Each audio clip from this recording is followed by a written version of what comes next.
Hey there! I wonder how many of you are using these videos to remind yourself what day of the week it is. It's Sunday. And today, we're going to talk about gluten.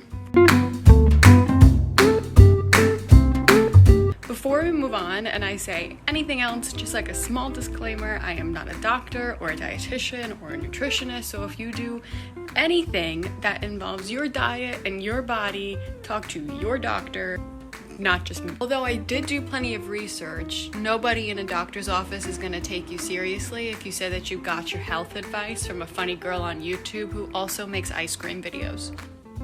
My name is not Dr. Ice Cream Queen. Although my initials are DRF, when I was little, I always thought that I should be a doctor because my initials were already Dr. F.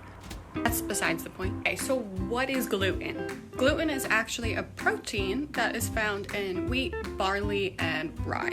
It's really important in bread baking because it's what gives bread the elasticity to blow up in the oven, then trap the air inside. But to the common person, not just like a bread baker, it's just a protein that we find in foods that have the wheat, barley, or rye. Now, when we think of gluten, we usually have this negative connotation with it that means weight gain and bad stuff, and we diet. There are certain people who shouldn't be eating gluten, and people with celiac disease, wheat allergy. There's like this magical little group in between. Those are called people with a non-celiac gluten hypersensitivity. Let's talk about celiac disease. Celiac is when your immune system then attacks your small intestine if you ingest gluten. Basically like a trigger to your immune system, which is not very pleasant. Your small intestine is responsible for absorbing all of the nutrients you get from other foods, so when that starts getting damaged, like a whole bunch of other shit can go wrong. It is no joke.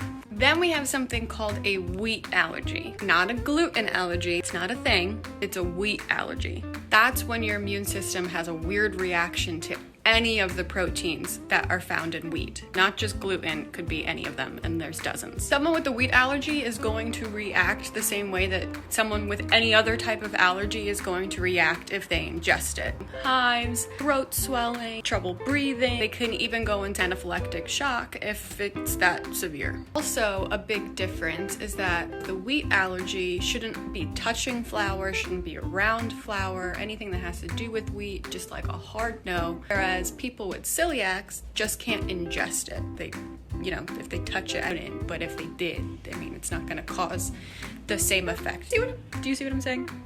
And then you have this weird in-between thing, the non-celiac gluten hypersensitivity, which the name kind of gives you all of the info there. You might not have celiac disease, you don't have a wheat allergy, but your body reacts to gluten very strange, and it gives you the same side effects as celiac without it being so severe. The important thing to know, if you don't have celiac, don't have a wheat allergy, you're not non-celiac gluten hypersensitive, is that all humans can digest gluten. There is, however, a part of gluten that humans can't digest called gliadin. It's not a bad thing though. It's important for us to be eating things in our diet that we can't metabolize. Literally the entire point of eating fiber. Body doesn't digest or metabolize it, and then it works its way out.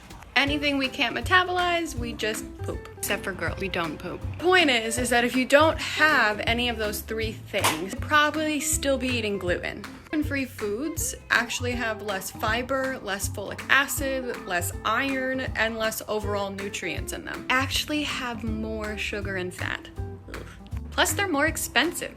This doesn't go for absolutely every single piece of gluten-free food that you're gonna find in the store or in a restaurant or something. This is just an average evaluation. So what have we learned today? Keeping a gluten-free diet is definitely important, but usually if you just have celiac, wheat allergy, non-celiac, gluten hypersensitivity. Otherwise, you're just paying for food that has less nutrients in it. It's pointless. Of course, you're gonna know your body best, so if it doesn't feel good to eat gluten, don't eat it. What I'm saying is that if it feels fine to eat gluten and you just think it's gonna help you lose weight, you should probably order another basket of bread.